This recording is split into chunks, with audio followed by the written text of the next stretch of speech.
Inadequate safety precautions left 300,000 people without drinking water. Now we know that those weak standards impacted people hundreds of miles away as well. This massive spill is a prime example of why strong federal regulation and enforcement are important, why it takes a federal response to deal with an environmental disaster. Chemical leaks don't stop contaminating waterways at state borders, just like oil spills don't stop having an environmental impact at the state line. That's why we have to come together as a nation to prevent these disasters, to deal with the ones that occur, and to hold the perpetrators accountable.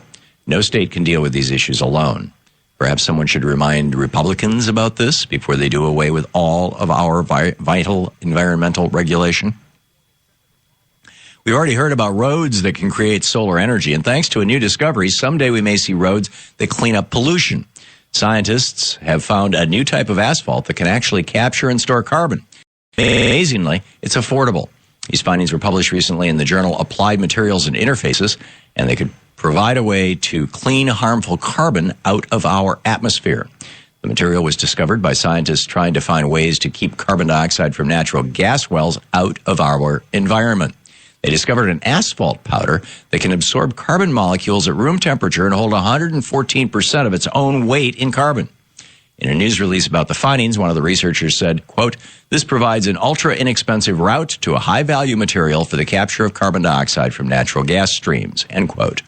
This purpose alone could go a long way towards protecting our environment. The implications for the future make it a much more important discovery.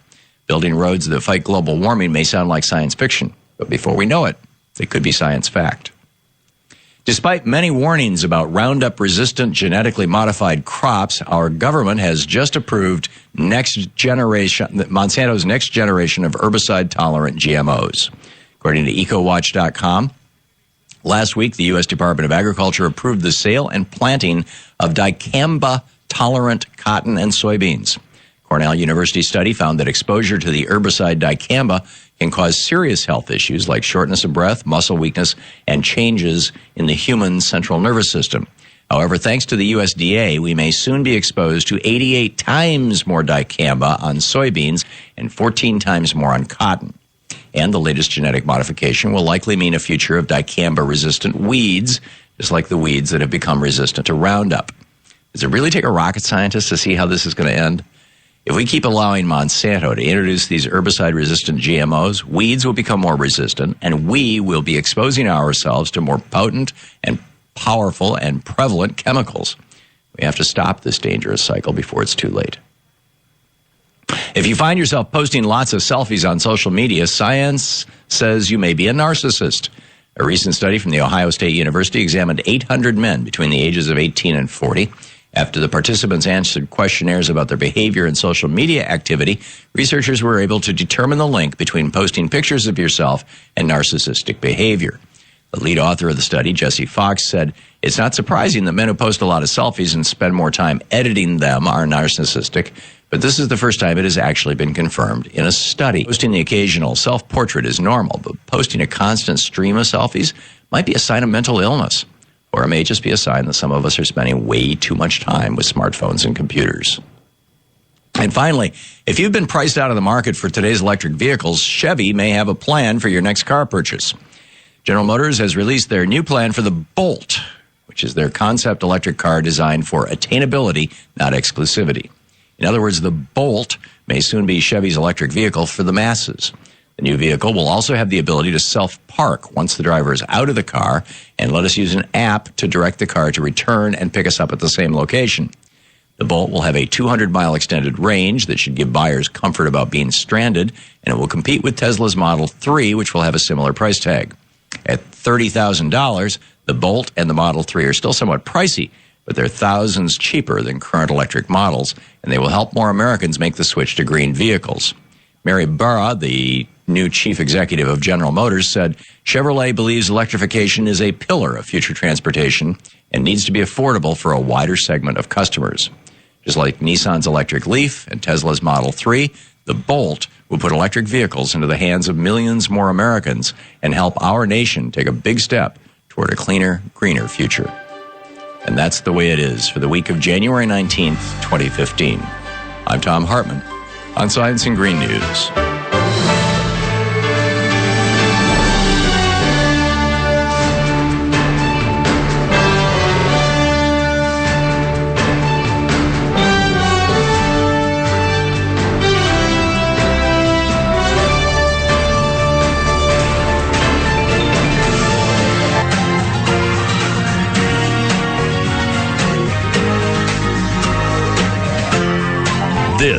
is the Thom Hartmann Program. Okay, some news, some thoughts, some ideas, some opinions. The opinions. Can I say who it was who texted?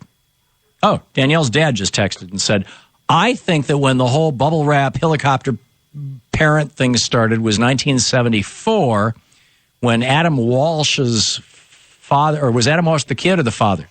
He was the kid. When Adam Walsh was kidnapped and murdered, and his father, Joe, became the pitchman on TV for America's Most Wanted and all these programs to basically bubble wrap your kid and find the predators. And, you know, I'm all in favor of finding the predators, and it's a terrible thing what happened to Adam Walsh. Oh, it was 81? Okay. Oh, he was born in 74, so he was kidnapped in 81 and killed. So, and that's when it became a big media thing. Now, maybe we escaped this. I'm not sure. I'm thinking back because our youngest,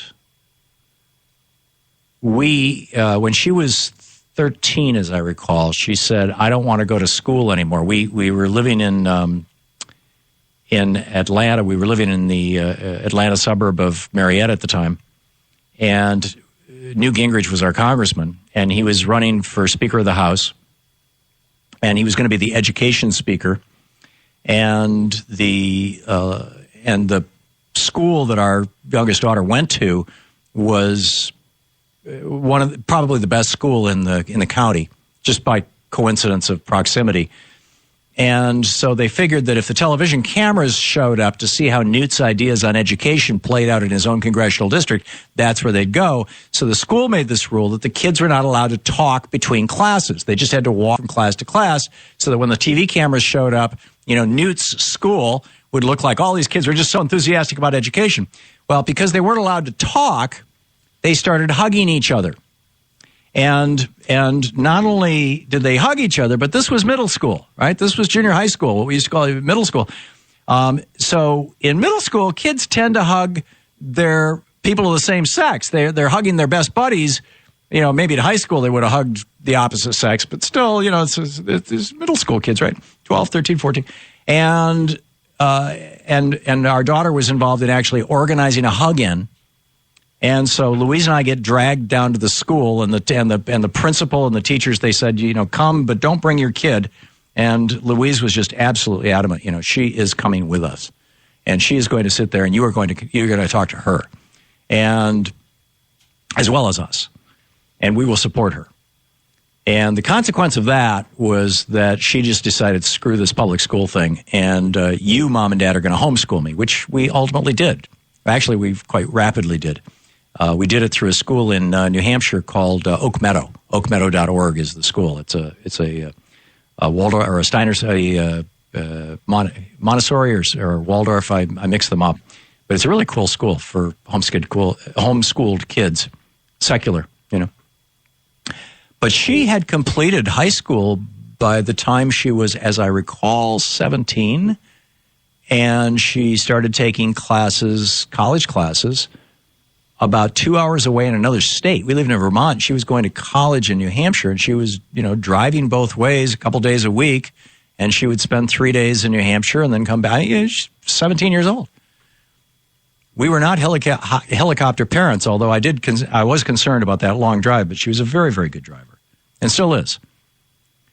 But on the other hand, I had no idea that Adam Walsh had been kidnapped, because in 1978, we got rid of the television. And at that point, our youngest had not even been born. And we did not get a television back in our house until 2003, the year that I started this radio show. And we only got the TV because it was necessary to see the news, know what's going on. And I mean, if you're going to do a radio show, you got to, you know what's in the media.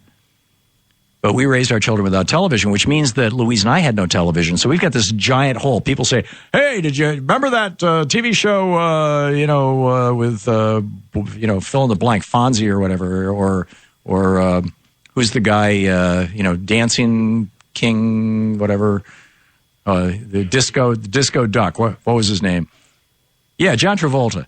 You know, I have no recollection of any of that, because it could be that we just weren't part of the zeitgeist of the culture that got the heck scared out of them. Or it could be that it came along later. I don't know. Anyhow, so we'll continue with your commentary on that. A couple of quick heads ups here.